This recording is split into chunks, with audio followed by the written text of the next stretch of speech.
बिल्वानां दर्शनं पुण्यं स्पर्शनं पापनाशनम् अघोरपापसंहारम् एकबिल्वं शिवार्पणम् सहस्रवेदपाठेषु ब्रह्मस्थापनमुच्यते अनेकव्रतकोटीनाम्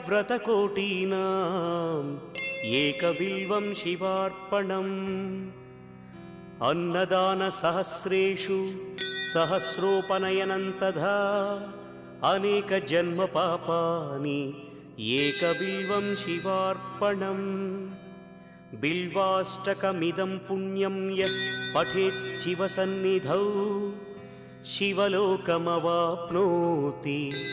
एकबिल्वं शिवार्पणम्।